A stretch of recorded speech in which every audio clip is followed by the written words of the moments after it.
Good morning, सुप्रभात, नमस्कार। चलिए हम लोग आगे बढ़ते हैं।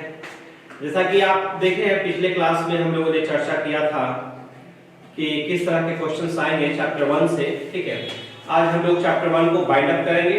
चैप्टर 1 से रिलेटेड जो भी क्वेश्चंस होंगे और जैसे भी क्वेश्चंस पूछते हैं हम लोग उसकी चर्चा करते हुए आज फर्स्ट चैप्टर बाइंड अप करेंगे। ठीक है, चलिए देखिए होता क्या है। फर्स्ट चैप्टर से जो आपको क्वेश्चंस पूछे जाएंगे उनमें एक इंपॉर्टेंट क्वेश्चन है, व्हाट इज पार्थेनोकार्पी। देखिए पार्थेनोकार्पी की बातें होंगी और पार्थेनोकार्पी के साथ साथ एक और टर्म इसके साथ जोड़ा जाएगा और वह टर्म होगा पार्थेनोजेनेसिस।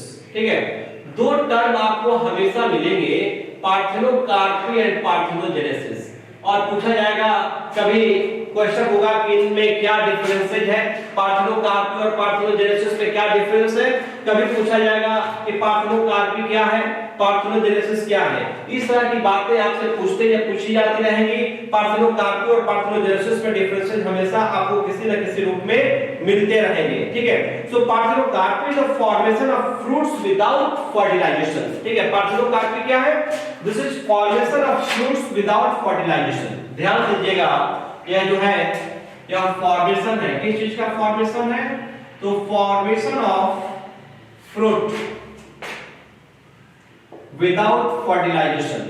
ठीक है, formation of fruit without fertilization. Okay, देखिए जब फ्रूट का फॉर्मेशन बिना फर्टिलाइजेशन का हो जाए, जब फ्रूट का फॉर्मेशन बिना फर्टिलाइजेशन का हो जाए उसे पार्थेनोकार्पी नाम दिया जाएगा। बात समझ आया? यानी कि बिना फर्टिलाइजेशन का, जैसे आपके सामने दो तरह के अंगूर आते हैं। आप अंगूर देखे होंगे, एक अंगूर ऐसा है जिसमें सीड होता है और एक अंगूर ऐसा होता है जिसमें सीड्स नहीं होते हैं। जनरली हम लोग को वही अंगूर मिलता है जिसमें सीड्स नहीं होते हैं। सीड्स वाला हम लोग के साइड में नहीं आता है, इधर नहीं आता है। नासिक से जो अंगूर आता है, नासिक वाला अंगूर, महाराष्ट्र में नासिक है, वहां से जो अंगूर आएगा वह आपको बिना सीड वाला मिलेगा। लेकिन अगर हैदराबाद साइड का अंगूर मिल जाए आपको, तो grapes from Hyderabad actually they forms after the process of fertilization. तो हैदराबाद वाला जो अंगूर मिलेगा उसमें आपको सीड्स मिलेगा, वो फर्टिलाइजेशन का रिजल्ट होता है। लेकिन नासिक वाला अंगूर वो पार्थेनोकार्पिक प्रोसेस से आता है, वहां फर्टिलाइजेशन नहीं कराया जाता है, तो क्या होता है, वह बिना सीड का अंगूर मिलेगा। तो पार्थेनोकार्पी मतलब कि बिना सीड का ही अगर फ्रूट डेवलप हो गया। एक लाइन अगर पार्थेनोकार्पी का डेफिनेशन आ जाए तो आप सीधा लिख दीजिएगा, formation of fruit without fertilization. ठीक है, बिना फर्टिलाइजेशन का बना है। एग्जांपल के तौर पे अगर एग्जांपल पूछेगा तो आप इसमें ग्रेप्स लिख सकते हैं, खूब बढ़िया से ग्रेप्स। बनाना में नेचुरल पार्थेनोकार्पी होता है। ठीक है, बनाना आप लिख सकते हैं। तो इस तरह से आपने पार्थेनोकार्पी का मतलब समझा कि जहां पे फ्रूट तो डेवलप करे लेकिन उसके अंदर में सीड्स नहीं हो। दूसरी तरफ आइए, पार्थेनोजेनेसिस। ठीक है, जब हम लोग पार्थेनोजेनेसिस की चर्चा करेंगे तो पार्थेनोजेनेसिस में क्या होगा, जो गैमेट होगा, gamete will directly transform into an organism. वहां पे आप दूसरे भाषा में ऐसे समझ सकते हैं कि पार्थेनोजेनेसिस एनिमल में होता है, पार्थेनोकार्पी प्लांट में होता है। समझने के लिए इस बात को आप याद रख सकते हैं। यहाँ पे एक्चुअली होता क्या है, पार्थेनोजेनेसिस पे जो सीड्स होता है, यहाँ जो ऑर्गेनिज्म, जैसे हनी बी में आप देखते हैं, हनी बी में क्या होता है, पार्थेनोजेनेसिस की अगर बात करेंगे, यहाँ पे एम्ब्रियो का जो फॉर्मेशन होता है अनफर्टिलाइज्ड सीड से होता है, जैसे आप हनी बी में देखते हैं। ठीक है, तो पार्थेनोजेनेसिस में क्या होता है, formation of an embryo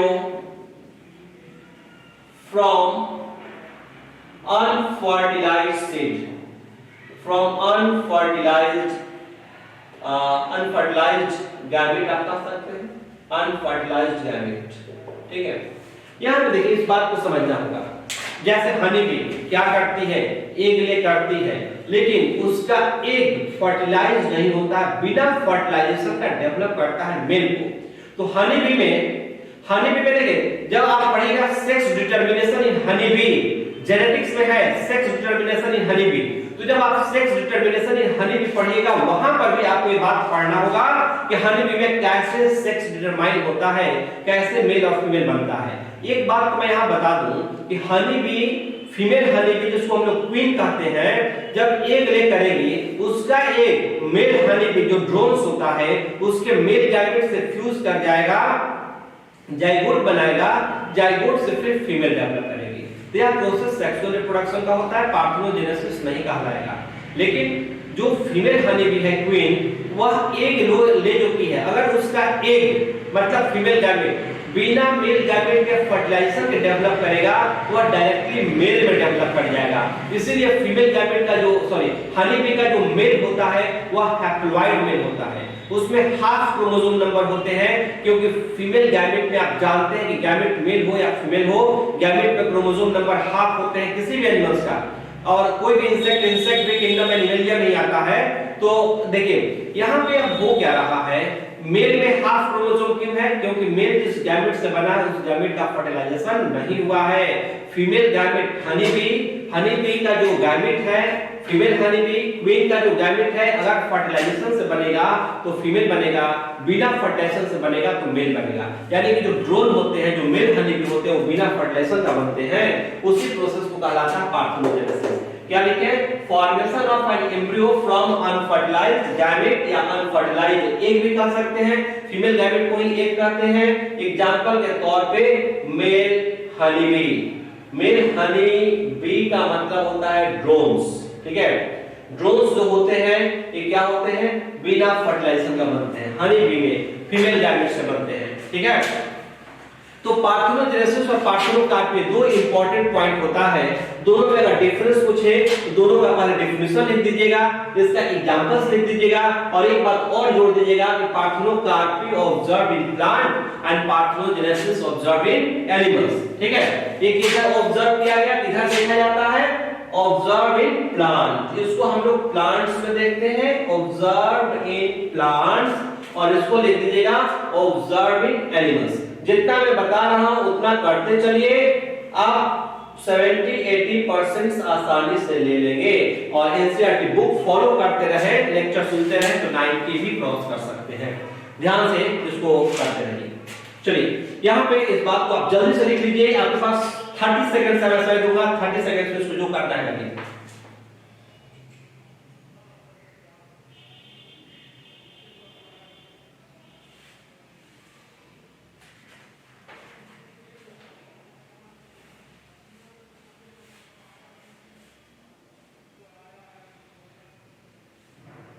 okay, चलिए अब यहाँ पे देखिए बच्चों क्या होता है, जब आप पिछले क्लास में हम लोग ये सेक्सुअल रिप्रोडक्शन और सेक्सुअल रिप्रोडक्शन की बात कर रहे थे, राइट नो।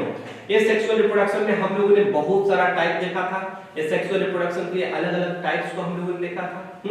उसमें हम लोग वेजिटेटिव रिप्रोडक्शन और वेजिटेटिव, यहाँ पे वेजिटेटिव रिप्रोडक्शन की बात कर रहे थे, vegetative reproduction in plants, vegetative propagation in plants की चर्चा हो रही थी, ठीक है।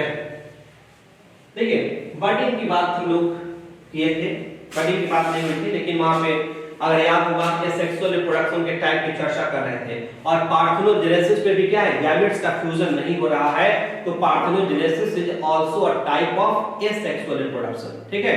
पार्थेनोजेनेसिस भी क्या है, यह एसेक्सुअल रिप्रोडक्शन का एक तरीका है जहां पे गैमेट्स का फ्यूजन नहीं होता है। गैमेट्स का फॉर्मेशन तो होता है लेकिन फ्यूजन नहीं होता है, इसीलिए एसेक्सुअल रिप्रोडक्शन का जब डेफिनेशन हम लोग लिखे हैं तो उस डेफिनेशन में देखिएगा हम लोगों ने बात किया है कि सेक्सुअल रिप्रोडक्शन में कि गैमेट का फॉर्मेशन तो हो सकता है लेकिन फ्यूजन कभी नहीं होगा। अगर गैमेट्स का फ्यूजन हो गया तो वह सेक्सुअल रिप्रोडक्शन कहलाएगा, एसेक्सुअल नहीं कहलाएगा। यस, धैर्य रखे रहिए, धैर्य के साथ पढ़ते रहिए, आप जरूर अच्छा करेंगे। चलिए आगे बढ़ते हैं थोड़ा। अब इस सेक्सुअल रिप्रोडक्शन में हम लोगों ने फ्यूजन की बात करी थी, बाइनरी फ्यूजन, मल्टीपल फ्यूजन हम लोगों ने देखा था। देखो बेटा उसमें बडिंग पूछ सकता है, जो मैंने टाइप बताया है टाइप याद रखिएगा। बडिंग अगर पूछ लेगा तो आसान भाषा में लिखिएगा कि इन केस ऑफ बडिंग, ठीक है। बडिंग के बारे में पूछ लिया व्हाट इज बडिंग, तो आप कहिएगा budding is the type of asexual reproduction. Budding किसका टाइप है, this is the type of asexual reproduction. और ये लाइन याद रख लीजिए, टाइप ऑफ एसेक्सुअल रिप्रोडक्शन है हमेशा आपको मिलेगा, ठीक है। ये पहला लाइन हमेशा याद कर लीजिए सभी के लिए। फिजन पूछेगा व्हाट इज फिजन, तो fission is the type of asexual reproduction. What is budding, budding is the type of asexual reproduction. What is fragmentation, fragmentation is type of asexual reproduction. उसके बाद भूल जाइए, याद नहीं रहे कोई बात नहीं, मतलब नंबर तो कट जाएगा लेकिन कुछ भी नहीं याद है तो सेक्सुअल रिप्रोडक्शन का कुछ भी नहीं याद है, टाइप याद है तो पूछ दिया व्हाट इज बडिंग, तो इतना तो आप जरूर लिखेंगे कि budding is type of asexual reproduction. उसके बाद क्या लिखिएगा, उसके बाद बडिंग का मैकेनिज्म बता दीजिएगा, आसान भाषा में आपको कंप्लीट हो जाएगा। Budding is type of asexual reproduction. और क्या करिएगा, कुछ नहीं याद रहे तो एक डायग्राम छोटा सा डाल दीजिएगा। बायोलॉजी में डायग्राम का बहुत इंपॉर्टेंस होता है, ठीक है। कुछ नहीं याद रहे लेकिन डायग्राम याद रहना चाहिए। अभी से भी डायग्राम देखना शुरू करिएगा, तभी आपके पास नवंबर, दिसंबर, जनवरी 3 महीना समय बचता है डायग्राम देखने के लिए। 3 महीना नहीं तो 2 महीना मान के चलिए, 2 महीना समय बच रहा है। 2 महीने में कुल डायग्राम देखते रहिएगा। 16 तो चैप्टर है और 16 चैप्टर में कुछ चैप्टर कम ही कर दिया है। सीबीएसई वाले बोर्ड में तो 5 चैप्टर हटा दिया है। बिहार बोर्ड में अगर नहीं भी हटाया है तो जो चैप्टर आप देख रहे हैं ना उसका डायग्राम देखते चलिए। डायग्राम आप किसका देखिएगा, तो बडिंग में आपके बुक में डायग्राम दिया हुआ है हाइड्रा का। एग्जाम्पल अगर पूछेगा बडिंग का तो हाइड्रा जरूर डालिएगा। और आपके बुक में हाइड्रा के साथ साथ ईस्ट का भी डायग्राम दिया हुआ है, तो हाइड्रा और ईस्ट का डायग्राम एक बार देखिए। डायग्राम देखने में क्या जाता है, सोए हुए भी डायग्राम देख सकते हैं, लेटे हुए भी डायग्राम देख सकते हैं, नहीं बहस करते हुए डायग्राम देख सकते हैं। इस समय तो बहस भी बच्चा लोग में बहुत चलता है ना, तो बहस भी सब कुछ करते हुए, खाते समय डायग्राम देख सकते हैं। खाते रहिए, एक साइड में बुक खोल के देखते रहिए, क्योंकि अब आपके पास बहुत लिमिटेड टाइम है और इस लिमिटेड टाइम को आप मैक्सिमम यूज कैसे कर सकते हैं। स्टडी का टाइम टेबल बनाकर अगर आज सोचिएगा कि रूटीन बनाते हैं, रूटीन के अकॉर्डिंग पढ़ाई करना शुरू करेंगे तो भूल जाएंगे, रूटीन मत बनेंगे। सिर्फ पढ़ने का ही है, 24 घंटा पढ़ना ही पढ़ना है। बीच में समय निकाल कर खा लिए, बीच में समय निकाल कर नहा लिए, बस 2 महीना ही, 2 महीना कोई रूटीन ही नहीं है, बस 24 घंटा पढ़ने वाला ही रूटीन है। 24 घंटा पढ़ने वाला, खाने का कोई टाइम नहीं है। जब भूख लगे खा लीजिए, जब मन करे नहाने का टाइम हो नहा लीजिए, नहा कर खा लीजिए। अब उसका रूटीन मत बनाइए 7 से 9 पढ़ाई करेंगे, 9 से 10 स्नान करने जाएंगे, ये रूटीन मत बनाइए। 7 से 10 पढ़ना है, उसी में 2 मिनट समय निकाल के नहा लेना। 2 महीने एकदम रिग्रेस स्टडी करना है। देखिए जो बताया जाता है उसको फॉलो करिए, देखिए कैसे नहीं आपका 80% पार कर जाता है।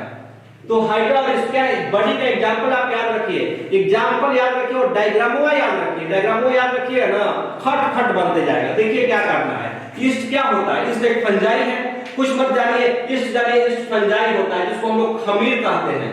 क्या कहते हैं, खमीर कहते हैं। नहीं, इडली डोसा बनाते हैं ना उसमें भी ईस्ट का यूज होता है। ब्रेड बनाने में तो पूरा ईस्ट यूज होता है। ब्रेड खाते हैं ना, ये जो ब्रेड आता है अलग अलग कंपनी का, महाराजा कंपनी का, स्लाइस और अलग अलग जो कंपनियां हैं, मदर ब्रेड, सुधा का ब्रेड जो आ रहा है, तो उसमें देखो होता क्या है, ब्रेड बनाने के लिए ईस्ट यूज होता है। कौन सा, ईस्ट। अब ब्रेड बनाने वाले कंपनी को क्या कहते हैं, बेकरी कंपनी। क्या कहते हैं, बेकरी कंपनी। तो बेकरी कंपनी में जो ईस्ट यूज होता है उसको बोलते हैं बेकर्स ईस्ट। क्या बोलते हैं, बेकर्स ईस्ट। तो ईस्ट में कौन सा प्रोसेस होता है, ईस्ट क्या है, फंजाई है, खमीर है, और इसमें ईस्ट में ये क्या होता है, बडिंग होता है। ईस्ट कैसे रिप्रोड्यूस करता है, बडिंग से करता है। क्या करता है, बडिंग।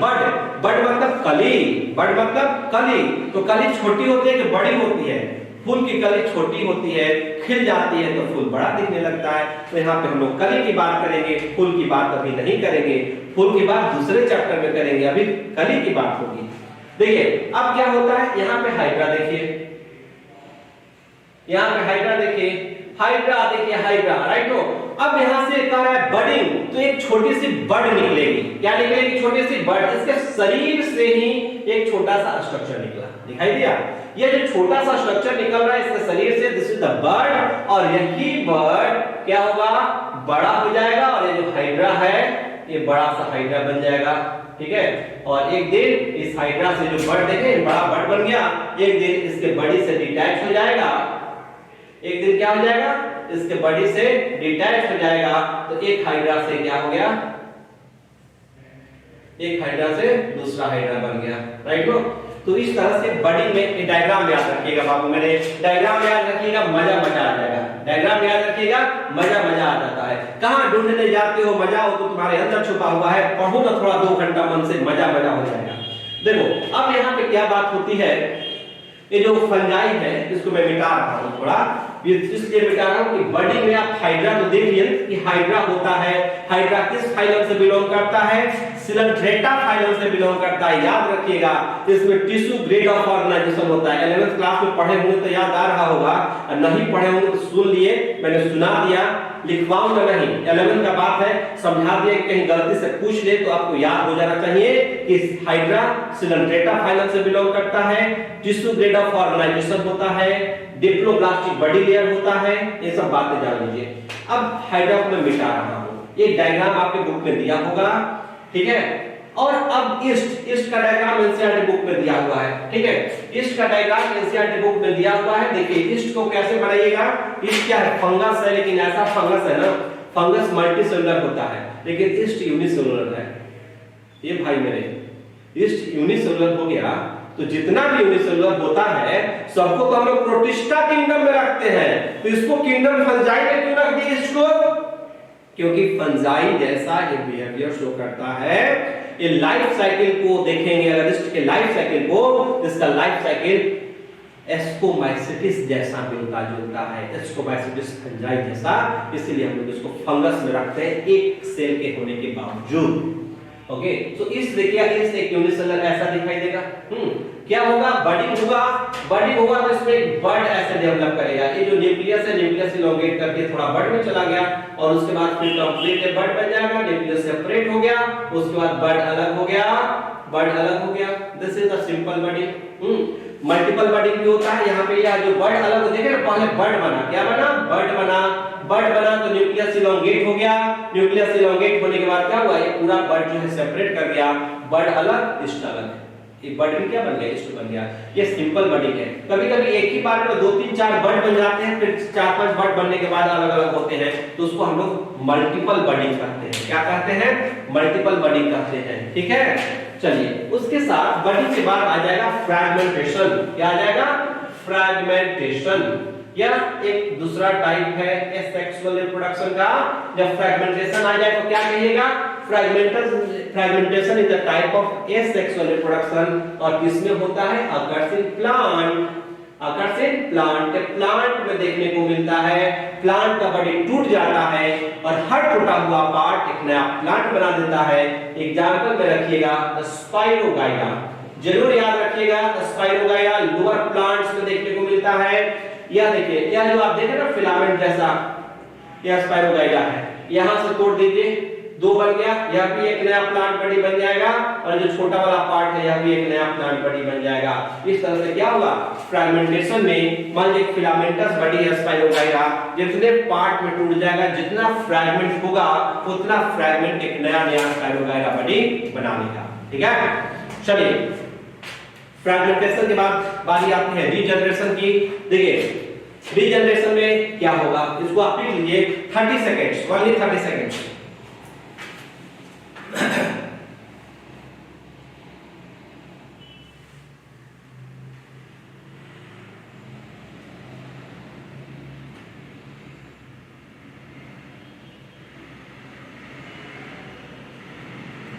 ठीक है, तो जब पूछा जाएगा कि east S so and asexual reproduction in east, जैसे ही ईस्ट और एसेक्सुअल रिप्रोडक्शन की बात आएगी, अब बडिंग करके डायग्राम बना दीजिएगा, ठीक है।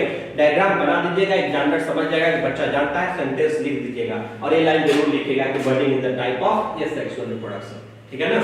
Note it down.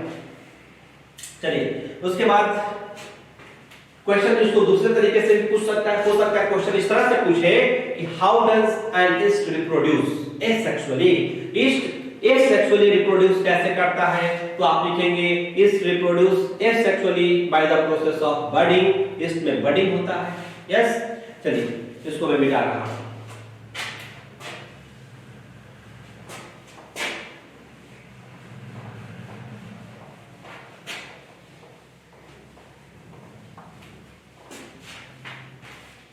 देखो क्या हो रहा है, what is going to happen. यहां जब हम लोग बात करते हैं, देख लो इस साल 2021 में जो एग्जाम होगा, 2021 के एग्जाम में याद रखो, जितना मैं बता रहा हूं 80% तुमको जरूर आ जाएगा अगर लाइव से तुम देखते रहे तो, ठीक है। चलिए, यहाँ पे हम लोग बात करते हैं रीजनरेशन। यहाँ पे क्या है regeneration? Regeneration is also the type of what? Regeneration is also the type of asexual reproduction. एक किसमें होगा? एनिमल्स में होता है। रीजनरेशन लिख लीजिएगा एनिमल्स में, फ्रैगमेंटेशन किसमें? प्लांट्स में। एक क्लियर कट रखिए, ज्यादा कंफ्यूजन नहीं लाइए मन में, ठीक है? कंफ्यूजन बहुत सारा हो जाएगा। रीजनरेशन एनिमल में, फ्रैगमेंटेशन प्लांट में, सीधा सीधी।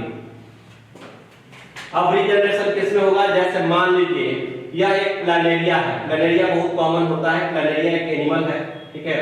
एनिमल है। इसको दो भाग में कट कर दिए, दो जगह से 3 पार्ट हो गया। पहला पार्ट भी क्या करेगा? प्लानेरिया बना लेगा।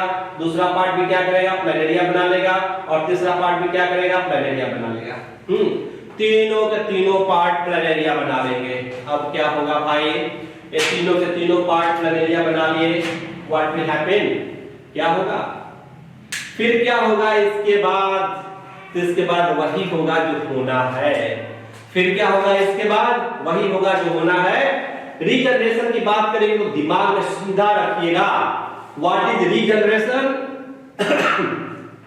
तो regeneration is the type of asexual reproduction. Type of asexual. अब इसको याद नहीं करना है, याद इसको हमेशा रखना है कि regeneration is the type of asexual reproduction. Asexual reproduction में जितना मैंने टाइप बताया है, किसी का डेफिनेशन पूछ देगा वो पहले यही लिखिएगा, टाइप ऑफ एसेक्सुअल रिप्रोडक्शन। उसका डायग्राम दे दीजिएगा, एग्जांपल जरूर याद रखिएगा। Example Planaria. एग्जांपल क्या होगा? प्लानेरिया। एग्जांपल दूसरा एग्जांपल हाइड्रा। हाइड्रा और प्लानेरिया। तो रीजनरेशन में क्या हो गया? पहला लाइन लिख दीजिएगा, it is type of asexual reproduction. Animal में होता है। एग्जांपल याद रहेगा, एग्जांपल देखकर भी याद आ जाएगा कि एनिमल में होता है। दो एग्जांपल दे दीजिएगा, प्लांट और हाइड्रा। क्या होता है? बॉडी को काट दिए, दो जगह से 3 को पार्ट बन गया ना, दो जगह से काटेंगे तो 1 2 3 पार्ट बन गया। तो क्या लिखेंगे? Regeneration it is the power of an organism through which each cut part. एक ऐसा पावर है रीजनरेशन जिससे कि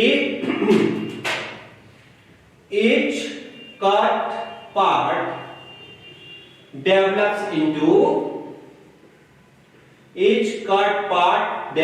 into a new organism. Example याद रखिएगा, ऑब्जेक्टिव में पूछ देगा which of the following shows regeneration? Which of the following shows regeneration? Example में क्या कर दिया? अमीबा, हाइड्रा, प्लानेरिया और ईस्ट। क्या होगा? अब तो आपको लगेगा कि भाई अमीबा के बाद हाइड्रा, प्लानेरिया। तो हाइड्रा और प्लानेरिया दोनों में होगा, दो ऑप्शन नहीं देगा, एक ऑप्शन दे देगा। मान लीजिए अमीबा दिया, हाइड्रा दिया, ईस्ट दिया और लास्ट में दिया बोथ बी एंड सी। तो क्या करना पड़ेगा? बोथ करना पड़ेगा। तो ऑब्जेक्टिव टाइप में भी देखिएगा, ऑब्जेक्टिव क्वेश्चन जो पूछेगा उसमें आपको देखना पड़ेगा कि क्या कह रहा है, ठीक है? एक कंसेप्ट याद रखिएगा, ऑब्जेक्टिव भी टक टक हो जाएगा, ठीक है? चलिए, रीजनरेशन के बाद बारी आती है स्पोर फॉर्मेशन। स्पोर फॉर्मेशन क्या है? जहां पे स्पोर्स फॉर्म होता है और स्पोर्स बॉडी से निकल जाएगा, फिर स्पोर जनरेट करेगा। तो स्पोर फॉर्मेशन की बात जब कभी भी आएगी ना बेटा, स्पोर फॉर्मेशन मैं यहां मिटा रहा हूं। रीजनरेशन के बाद स्पोर फॉर्मेशन आपको याद हो गया, ये सब सेक्सुअल रिप्रोडक्शन के टाइप है स्पोर फॉर्मेशन। और स्पोर फॉर्मेशन का जैसे ही नाम आएगा तो लिखिएगा यहां पे ऑर्गेनिज्म से प्रोड्यूस बाय स्पोर। सीधी सी बात है, it is type of sexual reproduction. Example में लिखिएगा फंजाई, फिर lower plants, fungi and lower plants, ठीक है? एग्जांपल जरूर लिख दीजिएगा, फंजाई लोअर प्लांट्स, ये भी लिख दीजिएगा टाइप ऑफ सेक्सुअल रिप्रोडक्शन, और ये भी लिख दीजिएगा कि plants organism first forms spores and then spores germinate to form new organism, ठीक है? चलिए यहाँ पे अब बात आती है वेजिटेटिव रिप्रोडक्शन की। किसकी बात आती है? Vegetative reproduction. यहाँ से क्वेश्चन बहुत उठने वाला है वेजिटेटिव रिप्रोडक्शन की। कॉपी में आपका देख लीजिएगा, पिछले क्लास में जो लिखे होंगे, vegetative reproduction is the type of sexual reproduction. ये जो वेजिटेटिव प्रोपगेशन है ना, वेजिटेटिव प्रोपगेशन आपको प्लांट्स में देखने को मिलेगा। प्लांट्स में क्या देखने को मिल रहा है वेजिटेटिव प्रोपगेशन में कि प्लांट्स का रूट हो सकता है, प्लांट का लीफ हो सकता है, प्लांट का स्टेम हो सकता है। रूट, स्टेम और लीफ प्लांट का, रूट, स्टेम और लीफ प्लांट का क्या कर सकता है? रूट, स्टेम और लीफ प्लांट का क्या करेगा भाई? तो रूट से भी नया प्लांट बन सकता है, लीफ से भी बन सकता है, स्टेम से भी बन सकता है, नेचुरली भी, आर्टिफिशियली भी। एग्जाम्पल इसमें आपको याद रखना है वेजिटेटिव प्रोपगेशन में रूट से बनने वाला कौन प्लांट है? तो स्वीट पोटैटो। स्वीट पोटैटो के रूट से ही क्या होगा? नया प्लांट बन जाएगा नेचुरली। लीफ से आएगा तो लीफ से आपको लिखना पड़ेगा ब्रायोफिलम। बुक में एग्जांपल दिया हुआ है कि ब्रायोफिलम के लीफ से नया प्लांट बन जाता है बिना फर्टिलाइजेशन का। कोलांचे, कोलांचे के लीफ से भी हो जाता है फर्टिलाइजेशन, कोलांचे। उसके बाद स्टेम से पूछेगा तो स्टेम से लिखेगा आलू, पोटैटो। ये क्या होता है? नेचुरली होता है। स्वीट पोटैटो रूट से, ब्रायोफिलम, कोलांचो लीफ से, एगेव भी होता है, लीफ से होता है, मार्सी प्लांट है, दलदल एरिया में रहने वाला प्लांट है सब, और स्टेम से पोटैटो। पोटैटो के स्टेम से, यहाँ पे स्टेम, आलू जो है ना स्टेम है, तना है, आलू को रूट मत समझिएगा। हालांकि आप लोग नहीं समझ रहे होंगे, 11th का मॉर्फोलॉजी एनाटॉमी तो आप लोग पढ़ ही चुके हैं, तो आप लोग जो मॉर्फोलॉजी एनाटॉमी पढ़ लेगा उसको पता होगा कि आलू इज नॉट अ रूट, आलू is stem, potato is stem. तो पोटैटो क्या स्टेम से होता है, उसमें आलू का आंख जो आता है ना, देखिए आलू पे जर्मिनेशन होता है तो लोग उसको आलू का आंख बोलते हैं। तो आलू के आंख से क्या होता है? जर्मिनेशन होता है, ठीक है। तो हर पॉइंट जहां पे आलू का आंख है वही आलू का नोड है। नोड कहां होता है? स्टेम पे होता है। नोड और इंटरनोड कहां होता है? स्टेम पे। आलू के जहां से आंख निकलता है क्या है? नोड है। आलू में जो धसा धसा पार्ट देखिएगा ना, आलू पूरा राउंड राउंड नहीं होता, एकदम चिकना नहीं, उस सरफेस में धसा धसा पार्ट होता है। जहां थोड़ा धसा पार्ट होता है दैट इज द नोड। आइए वेजिटेटिव प्रोपगेशन में आपने नेचुरली देख लिया कि नेचुरली किस किस पार्ट से प्लांट के रूट से होने वाला, रूट से किसका रिप्रोडक्शन हो जाएगा? स्वीट पोटैटो का, उसके रूट से ही नया प्लांट निकल जाएगा। लीफ से, ब्रायोफिलम का लीफ से, ब्रायोफिलम की पत्तियां जब पेड़ में लगी रहती है तो पत्तियों से ही नया प्लांट निकलना शुरू हो जाता है, फिर पत्तियां गिर जाती हैं तो प्लांट फिर से बड़ा हो जाता है। Stem potato. आइए आगे बढ़ते हैं। यहाँ पे बेटा वेजिटेटिव प्रोपगेशन में एक आर्टिफिशियल प्रोपगेशन की बात होती है। आर्टिफिशियल में हम लोग कटिंग की बात करते हैं, लेयरिंग की बात करते हैं, ग्राफ्टिंग की बात करते हैं। कटिंग में क्या करते हैं? प्लांट को कट करके सीधा लगा देंगे। ईख का प्लांट, अगर ईख की खेती आप लोग किए होंगे या किसी को खेती करते हुए देखे होंगे तो ईख कैसे लगाते हैं? ईख का जो नोड होता है ना, नोड रहना जरूरी है। क्या करते हैं? कट करते हैं और उसको लगा देते हैं। नोड को उसमें जो पार्ट इम्प्लांट किया जाएगा सॉइल में, उसमें नोड का होना जरूरी है। नोड रहेगा तभी वहां से नया प्लांट का जर्मिनेशन होगा। देखते हैं आप नया प्लांट निकल आता है। इस तरह से क्या होता है? आर्टिफिशियली भी हम लोग कर सकते हैं, कट करके।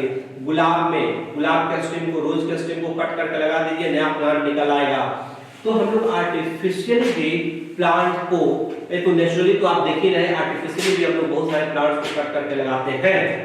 आइए उसमें कटिंग के बाद लेयरिंग की बात होगी। लेयरिंग में क्या करते हैं? देखिए लेयरिंग दो तरह का होता है, मैं मिटा देता हूं इसको थोड़ा।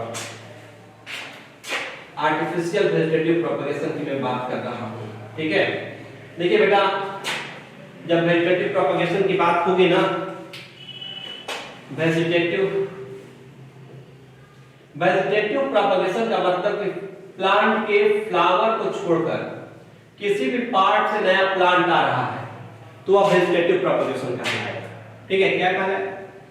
कि plants, new plants develop from any part of the parent plant except flower without reproduction, उसको हम लोग क्या कहेंगे? वेजिटेटिव रिप्रोडक्शन कहेंगे, ठीक है। अब यहाँ पे नेचुरली तो आपने देखा, आर्टिफिशियल भी हो सकता है। आर्टिफिशियल वेजिटेटिव प्रोपगेशन क्या हो सकता है? कटिंग हो सकता है, काट कर लगाइए, लेयरिंग हो सकता है और ग्राफ्टिंग हो सकता है। Cutting, layering and grafting. Grafting में हम लोग जैसे दो प्लांट को जोड़कर एक नया कैरेक्टर देख लेते हैं, वो ग्राफ्टिंग हो जाता है। लेयरिंग में हम लोग क्या करते हैं? मान लीजिए यह आपका नींबू का पेड़ है, लेमन ट्री है। लेमन की शाखाएं आप देखेंगे कुछ बहुत नीचे नीचे होती है। ये जो नीचे शाखाएं इसको क्या किया आपने जमीन में, ठीक है, जमीन में इसको दबा दिया। ये ब्रांच था, लेवल लिफ्ट का ब्रांच था, बहुत सारी पत्तियां थी, इसको मिट्टी में सॉइल में आपने क्या किया, दबा दिया, प्रेस कर दिया। कुछ दिन के बाद क्या देखेंगे, यहाँ से रूट निकल आया है। जब रूट निकल आएगा तो इसको आप कट कर दीजिए, कट करके इसको जहां लगाना है उसको लगा दीजिए। दिस इज द लेयरिंग, ठीक है। So what happens in the layering? In layering the lower branches of the plants placed in soil and for 50 to 60 days 50 से 60 दिन तक के लिए हम लोग क्या सॉइल में रखते हैं। then root develops after development of fruit this cut part behaves as a new plant, ठीक है। और अगर ये लेयरिंग हवा में हो, जैसे आम का पेड़ है, आम के ब्रांचेज आप काटना चाहते हैं तो आम के ब्रांच को नीचे मिट्टी में नहीं ला सकते हैं, तो ऊपर ही हम लोग मिट्टी को ले जाकर बांध देते हैं। मिट्टी को काउडर को क्या होता है, ये थोड़ा दिन के बाद यहाँ से रूट निकल आता है, तो चूंकि रूट ऊपर निकल रहा है इसलिए हम लोग इसको एयर लेयरिंग कहते हैं, नीचे वाले को माउंट लेयरिंग कहते हैं। तो माउंट लेयरिंग जो ऐसे प्लांट्स होगा जिसका स्टेम काफी नीचे हो, माउंट लेयरिंग, और जिसमें एयर लेयरिंग उसको कहेंगे जिसमें स्टेम थोड़ा उसका ऊपर हो, ठीक है, एयर लेयरिंग। ये क्वेश्चन से नेग्लिजिबल पूछता है माउंट लेयरिंग एयर लेयरिंग से, मैंने बता दिया था कि आपके दिमाग में रहे माउंट लेयरिंग और एयर लेयरिंग होता है। ग्राफ्टिंग में देखिए, ग्राफ्टिंग में क्या होता है, मैं इसे मिटा रहा हूं। ग्राफ्टिंग की अगर बात करें हम लोग, ठीक है, एक प्लांट को दूसरे प्लांट से जोड़ दिया जाता है। मान लीजिए यह एक आम है, ठीक है, यह आम का प्लांट है, ये मीठा आम है, ठीक है, कैसा है, मीठा आम है। और ये दूसरा आम है, ये मालदा आम है, मीठा आम है, और दूसरा क्या है, ये सावर खट्टा आम है, खट्टा आम है। ये कौन सा सीपिया है, एक सीपिया और एक मालदा है, मीठा और एक खट्टा। अब इन दोनों आम को क्या किए, जोड़ना है, तो इसको आपने कट किया, इसको भी कट किया, इसको कट करके हटा दिए और इसके ऊपर जाके मीठा वाला लाकर जोड़ दिए। अब यहाँ पे एम हो गया, नीचे एस का था, अब यहाँ पे ऊपर पे एस हो गया। पहले ऊपर नीचे क्या था, पूरा मालदा प्लांट का ही था, लेकिन अब आपने कट किया, ऊपर वाला हटा दिया, इसका एम का मालदा का ऊपर वाला हटाकर आपने सीपिया के ऊपर डाल दिया, सुकल फ्रूट के ऊपर डाल दिया, सुकल आम के ऊपर डाल दिया। तो ऊपर वाले को हम लोग कहते हैं सायोन, ऊपर वाले को सायोन और नीचे वाले को स्टॉक। याद रखिएगा, जो प्लांट जमीन से रूट से जुड़ा हुआ होगा उसको स्टॉक कहेंगे, और काट कर जो ऊपर लगा हुआ होगा उसको सायोन कहेंगे। इस तरह से स्टॉक और सायोन मिलकर एक प्लांट बन जाते हैं। इसमें क्वेश्चन आपको ये पूछता है कि स्टॉक किसको कहेंगे, सायोन किसको कहेंगे। 1 नंबर पे बहुत आसान क्वेश्चन पूछता है, which part of the grafting plant is known as stalk, upper part, lower part, root, stem, इस तरह से अलग अलग ऑप्शन देगा, तो आपको लिखना है rooted part of the plant is called stalk, ठीक है, जो नीचे जमीन से पकड़ा हुआ रहेगा। ऊपर हम लोग जिसका लाकर लगे उसको हम लोग सायोन कहेंगे, ठीक है। अब इसमें जो फ्रूट निकलेगा उस फ्रूट में थोड़ा दूसरे का भी कैरेक्टर आएगा। ओके, चलिए नेक्स्ट 30 सेकेंड्स।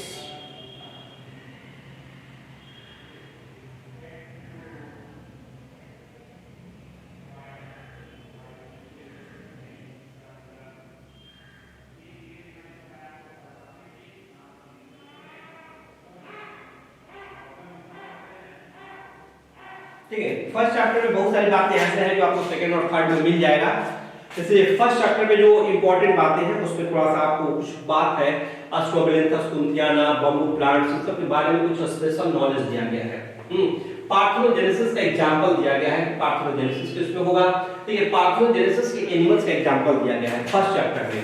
तो पार्थेनोजेनेसिस का बहुत बार एग्जांपल पूछ लेता है बेटा, तो पार्थेनोजेनेसिस के एग्जांपल में ये बहुत इंपॉर्टेंटली लिखिएगा, एनसीईआरटी में बहुत अच्छे से लिखा हुआ है। टर्की बर्ड, क्या है, Turkey bird, honey bee, honey bee में भी पार्थेनोजेनेसिस होता है, टर्की बर्ड में होता है, लिजर्ड, लिजर्ड में होता है, और वन मोर इज देयर, ठीक है। तो यहाँ पे आप टर्की की बात कर लीजिए, हनी बी की बात कर लीजिए, लिजर्ड की बात कर लीजिए, रोटीफर्स, रोटीफर्स एनिमल होते हैं बेटा, रोटीफर्स क्या है, एनिमल है। इनमें भी क्या होता है, इनमें भी होता है विशेष की बात, रोटीफर्स में भी होता है पार्थेनोजेनेसिस, रोटीफर्स में भी क्या होता है, पार्थेनोजेनेसिस। सो पार्थेनोजेनेसिस का क्या मतलब है? मतलब तो पहले ही बताया जा चुका है, जहां पे एक से डायरेक्ट ऑर्गेनिज्म बन जाए तो रोटिफर्स नाम याद रखना है, हनीबी का नाम याद रखना है, टर्की का नाम याद रखना है, लिजार्ड का।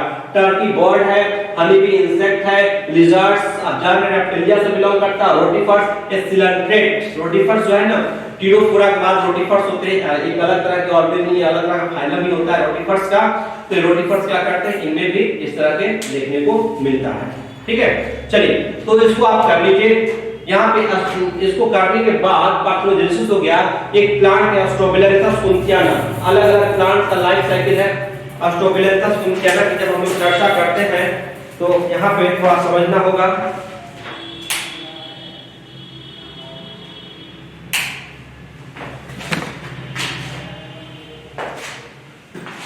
ठीक है, देखिए एस्ट्रोबिलेंथस कुंथियाना की जब बात होती है तो एस्ट्रोबिलेंथस कुंथियाना में समझना होगा कि क्या होता है, उसमें हर एक 12 साल पर फ्लावरिंग होती है। एस्ट्रोबिलेंथस कुंथियाना से अगर आपसे क्वेश्चन पूछेगा ना तो यही क्वेश्चन पूछेगा फ्लावरिंग को लेकर। एस्ट्रोबिलेंथस कुंथियाना में ये कहां मिलता है, इसका दूसरा नाम क्या है तो नीलकुरंजी। एस्ट्रोबिलेंथस कुंथियाना का नाम है नीलकुरंजी, कॉमन नाम है। ये हर एक 12 साल में 12 ईयर्स हर एक 12वां साल पर फ्लावरिंग होता है। अभी फिलहाल 2018 में हुआ था, 2006 में पहले हुआ था, 2006 के बाद हर एक 12 साल 2018 में हुआ था और 2018 के बाद अब फिर से 2030 में फ्लावरिंग होगा 2030 में। ठीक है, तो ये एस्ट्रोबिलेंथस कुंथियाना का नाम याद रखिएगा। बम्बू प्लांट का नाम याद रखिएगा। बम्बू प्लांट से क्वेश्चन पूछेगा तो बम्बू प्लांट से ही क्वेश्चन पूछेगा कि बम्बू प्लांट से फ्लावरिंग कब होता है। बम्बू जो बांस है ना, बांस में फूल कब आता है, तो बांस में फूल आता है 70 to 80 इयर्स पे, 70 से 80 साल पे। और जब 70 से 80 साल पे फूल आएगा तो प्लांट मर जाएगा। ठीक है, बांस में जो बम्बू प्लांट होता है एक ही बार फ्लावरिंग होती है और फ्लावरिंग के बाद प्लांट मर जाता है, डेड हो जाता है।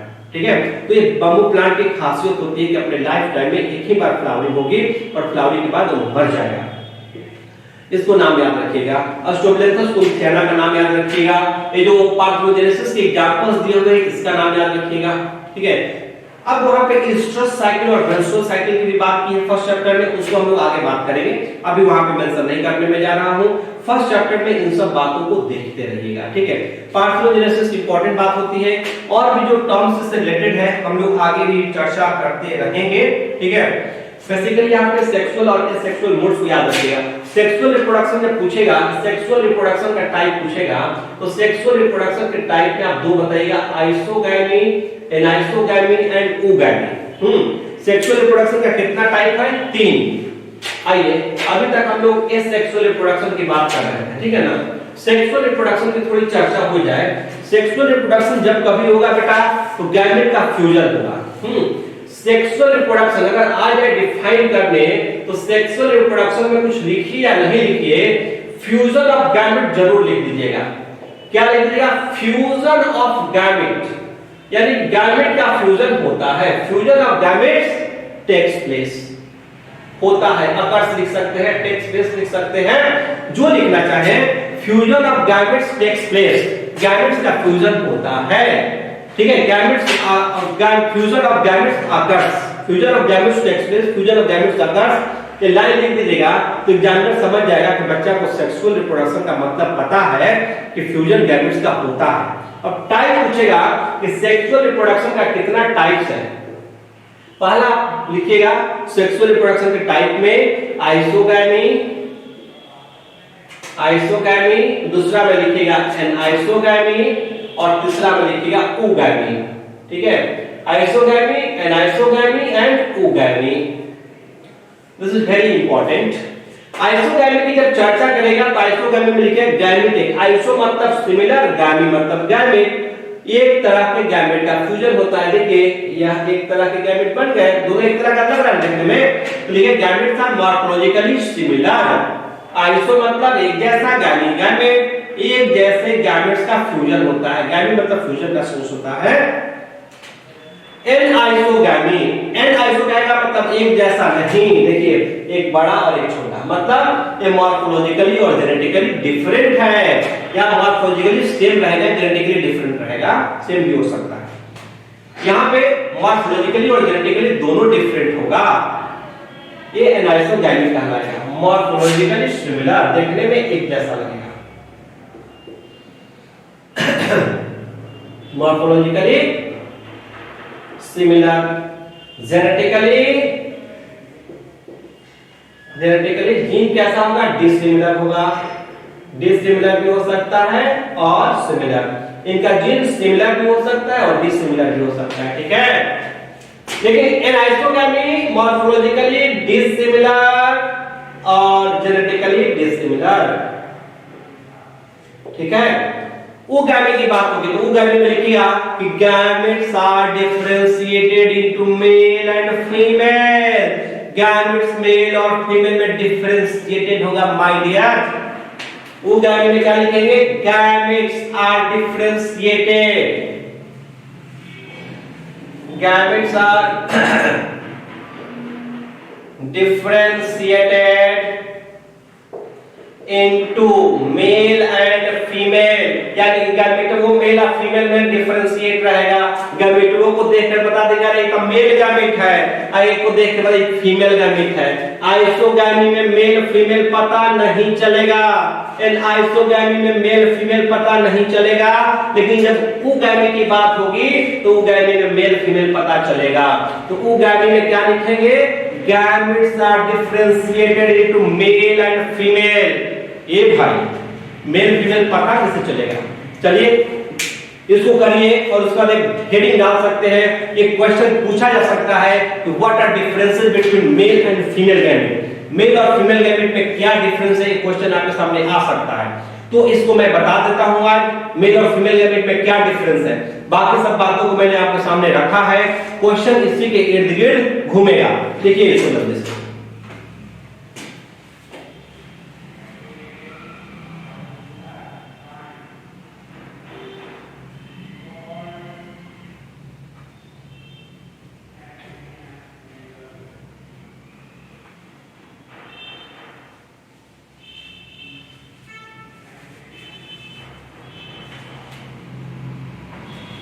ठीक है, करिए इसको। टेरर ऑफ बंगाल का नाम सुने होंगे ना, वाटर हाइसिंथ नाम का एक प्लांट होता है। इतना फास्ट वेजिटेटिव रिप्रोडक्शन करता है, इतना फास्ट वेजिटेटिव रिप्रोडक्शन करता है कि पूरा तालाब का तालाब भर जाता है। वेस्ट बंगाल में जो महारानी विक्टोरिया थी ना, लाई थी लंदन से, क्या वाटर हाइसिंथ जलकुंभी, जलकुंभी को लगा दी तालाब में इतना ना जलकुंभी फैल गया वेजिटेटिव रिप्रोडक्शन कर करके कि नीचे की मछली मरने लगी, कि ऊपर तो प्लांट हो गया, सारा ऑक्सीजन पानी का खत्म हो गया, मछली मरने लगी, तबाही मछली। बंगाल का भी मछली खाता है, तब खाएगा क्या? तो वहां पर भूखमरी हो गई, अकाल आ गया। उसी को बोलते हैं टेरर ऑफ बंगाल। क्या बोलते हैं? Terror of Bengal. टेरर मतलब आतंक, टेरर ऑफ बंगाल, बंगाल का आतंक किसको बोलते हैं? Water hyacinth. उस प्लांट का नाम क्या है? वाटर हाइसिंथ, जलकुंभी। हिंदी में जलकुंभी, इंग्लिश में वाटर हाइसिंथ। क्या इंग्लिश में? वाटर, WATER, वाटर हाइसिंथ, ठीक है, जिसको हिंदी में बोलते हैं जलकुंभी। क्या बोलते हैं? जलकुंभी। आज फर्स्ट चैप्टर फिनिश होने जा रहा है। जो बातें बता रहे हैं ध्यान से सुनिए। अगले क्लास में मैं सेकंड चैप्टर स्टार्ट करूंगा, and second chapter is more important, very very important than first chapter. First chapter अपने आप इंपॉर्टेंट है, लेकिन उससे भी ज्यादा इंपॉर्टेंट सेकंड चैप्टर है। तो आप कंटिन्यूटी मेंटेन करिए, सब्सक्राइब कर लीजिएगा, चैनल को सब्सक्राइब कर लीजिएगा, लेटेस्ट वीडियो मिलते रहेगा। Okay, do it.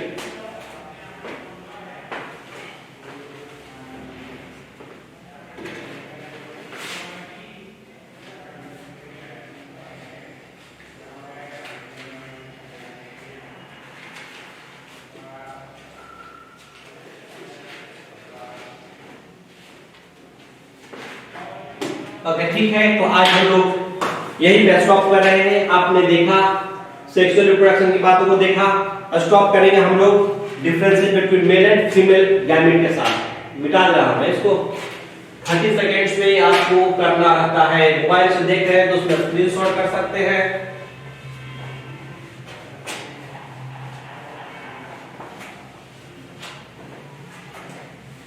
देखिए, डिफरेंसेस बिटवीन क्वेश्चन के फॉर्म में आ सकता है, किसी भी तरीके से आए, differences between male and female gamete, ठीक है। डिफरेंसेस बिटवीन, देखिए बिटवीन मेल का साइन ऐसे और फीमेल का साइन ऐसे, difference between male and female gamete. तो हो नहीं दिख रहा है आपको, बोलना चाहिए ना, डिफरेंसेस बिटवीन, ऐसे लिखते हैं बिटवीन BW, बिटवीन मेल का साइन ऐसे और फीमेल का साइन ऐसे, ठीक है, difference between male and female gamete. Male और फीमेल गैमेट में क्या डिफरेंस है, आइए हम लोग बात करते हैं, ठीक है। एक तरफ लिख दीजिएगा मेल गैमेट, आप लोग साइन मत लिखिएगा, मेल को मेल लिखिएगा, और दूसरी तरफ फीमेल गैमेट, ठीक है। एग्जामिनेशन में मेल को साइन से मत लिखिएगा, मेल गैमेट लिखिएगा और इधर फीमेल गैमेट लिखिएगा, ठीक है। लिख देंगे तो गलती नहीं होगा, एग्जामिनर का मूड होता है, ठीक है। तो मेल गैमेट क्या होता है, जब कभी भी होता है वेरी स्मॉल, बहुत छोटा होगा, ये large in size, very small in size, और ये क्या होगा, लार्ज इन साइज, इस साइज में बड़ा होगा, very small in size, large in size, ठीक है। दूसरी तरफ आइए देखिए, दूसरी तरफ क्या होता है, दूसरी तरफ जब हम लोग बात करेंगे तो बातों ही बातों में बात कर लेंगे, अगर छोटा है बेटा तो साइटोप्लाज्म कंटेंट कम होगा, लेस प्रोटोप्लाज्म, हाँ लेस प्रोटोप्लाज्म, ठीक है। यहाँ पे क्या कहेंगे, मोर प्रोटोप्लाज्म, यहाँ पे प्रोटोप्लाज्म ज्यादा होगा, मोर प्रोटोप्लाज्म, समझ में आया। और ये छोटा होगा, फट फट फट फट भागेगा, मोटाई होता है, they are motile, male gametes are motile, motile मतलब मोटा नहीं, मोटाइल मतलब मोटा नहीं, मोटाइल मतलब मूव करने वाला, जो चलता है मोटाइल, और जो नहीं चलता है नॉन मोटाइल। फीमेल गैमेट बड़ी होती है साइज में, नहीं चलती है, मोटी बैठी रहती है, ये मोटी होती है, बड़ी होती है, समझ में आ रहा है। मोटी मतलब कि इसमें कंटेंट ज्यादा होता है और ये बैठी हुई रहती है, नहीं मूव करती है, इसको बोलते हैं नॉन मोटाइल, ठीक है। और इसको बोलते हैं मोटाइल। मोटाइल दुबला पतला बेचारा आदमी, बहुत सारा नंबर में होता है, रेस लग जाता है, मोटाइल होता है। 3 पॉइंट आप कम से कम याद रखिएगा कि क्या होता है, very small in size, large in size, less protoplasm, more protoplasm, ये मोटाइल होती है, दे आर नॉन मोटाइल, समझ में आ रही बात। ये 3 पॉइंट को रखिएगा, यहाँ पे आपका मेल और फीमेल गैमेट के बीच का डिफरेंस पता चल जाएगा, क्लियर। चलिए फिर हम लोग मिलेंगे नेक्स्ट क्लास में और इस चैप्टर को हम लोग कंप्लीट करेंगे, इस चैप्टर को हम लोग कंप्लीट करेंगे, मतलब सेकंड चैप्टर में हम लोग जाएंगे और सेकंड चैप्टर की बात करेंगे। इस चैप्टर को आप देख लीजिएगा, जो इंपॉर्टेंट बात है उसको हम लोग डिस्कस किया, अगले क्लास में फिर मिलेंगे और बातें करेंगे नेक्स्ट चैप्टर की। Okay, thank you very much.